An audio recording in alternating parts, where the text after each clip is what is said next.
اهلا بيكم. انا عندي سويت شيرت ساده زي ما انتم شايفين، قررت ارسم عليه والون عليه وهيتحول للشكل ده زي ما انتم شايفين. مش هطول عليكم، يلا بنبتدي سوا.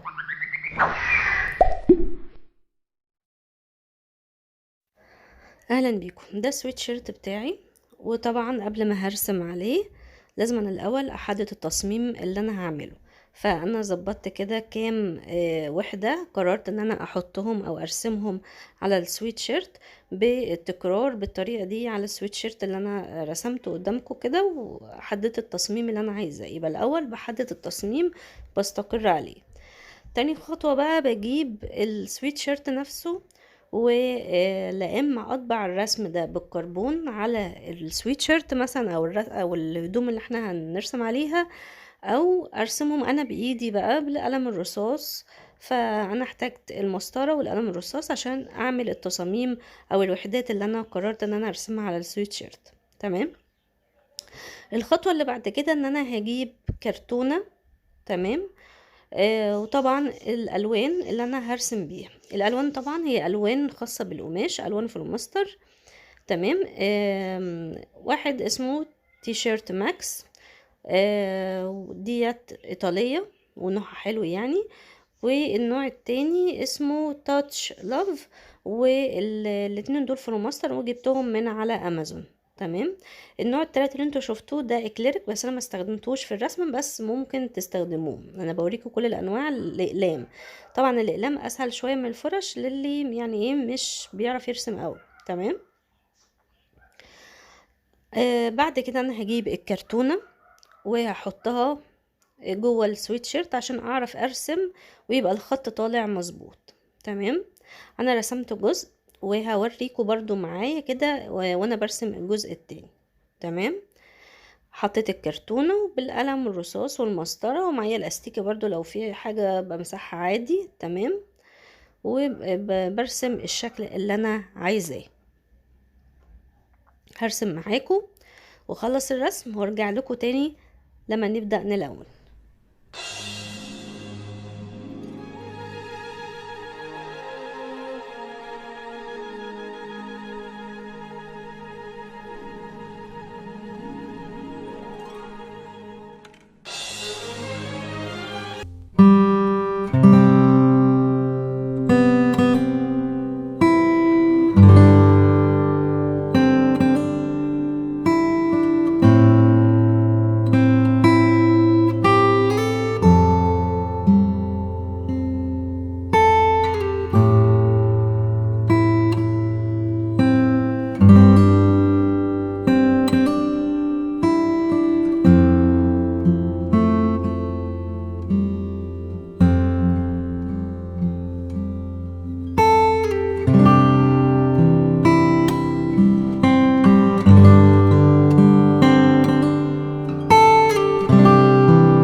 احنا كده خلصنا التصميم بتاعنا بالقلم الرصاص على السويت شيرت كله، وبالاقلام اللي انا قلت لكم عليها في اول الفيديو رسمت الجزء اللي انتوا شفتوه ده، وهعمل بقى نفس الرسم على الكم التاني قدامكم.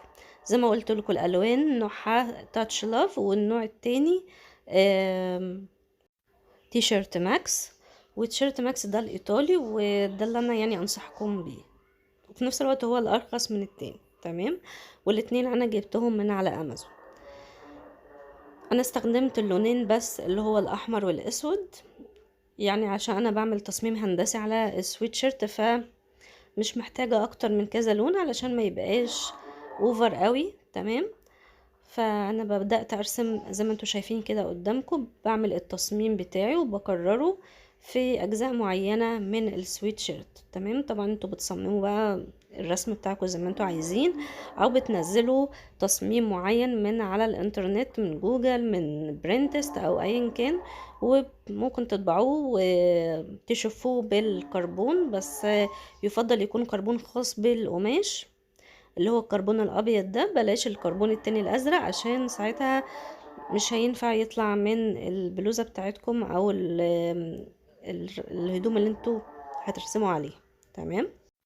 والحل التاني ان انتوا ترسموا بايديكوا، افضل لو مثلا تصميم هندسي سهل وكده تقدروا تعملوا بايديكوا. تمام. انا هكمل الرسم والتلوين. تمام. زي ما انتوا شايفين كده في كل حتة، وتحت كل منطقة انا بلونها زي ما انتوا شايفين كده حاطة الكرتونة تبقى ساندة القماش. تمام.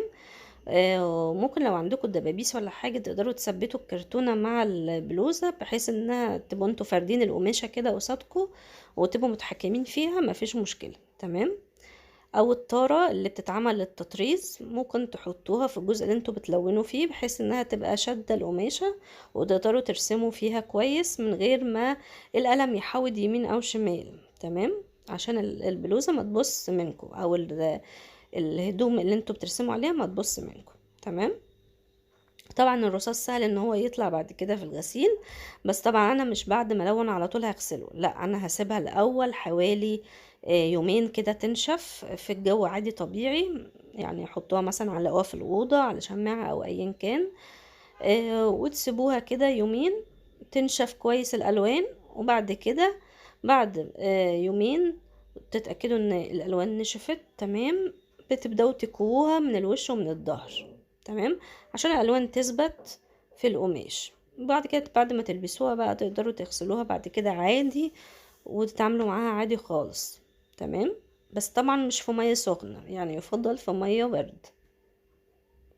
هكمل تلوين واوريكم خطوه الكوي بعد كده.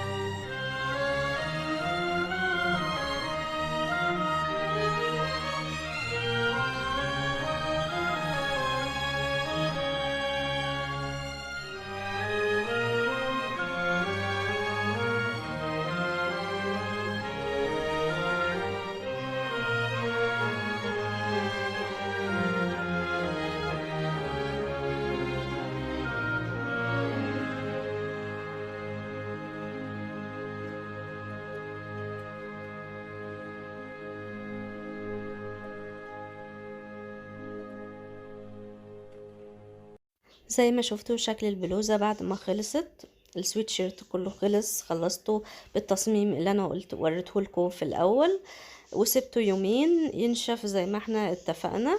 وبعدين بدأت اجيب المكوة سخنة وامشي على الرسم اللي انا عملته من الظهر الاول وبعدين من الوش.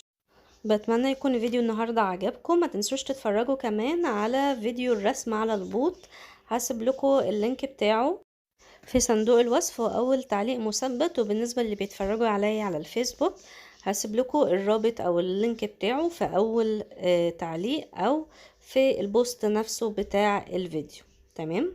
ما تنسوش تعملوا سبسكرايب وتفعيل زر الجرس عشان يوصلكوا كل جديد، وانتظروا الفيديو الجاي هرسم فيه على البنطلون الجينز. كان اتوسخ من الرسم فانا مش هرميه، انا هرسم عليه، بس المرة الجاية هيبقى بألوان القماش بالفرشة. كمان لو عجبكم الفيديو ما تنسوش تعملوا له شير عشان الاستفادة توصل للجميع، واشوفكم على خير في فيديو جديد وفكرة جديدة وإعادة تدوير للحاجة بتاعتنا نستفيد بيها مرة تانية من غير ما نرميها. باي باي.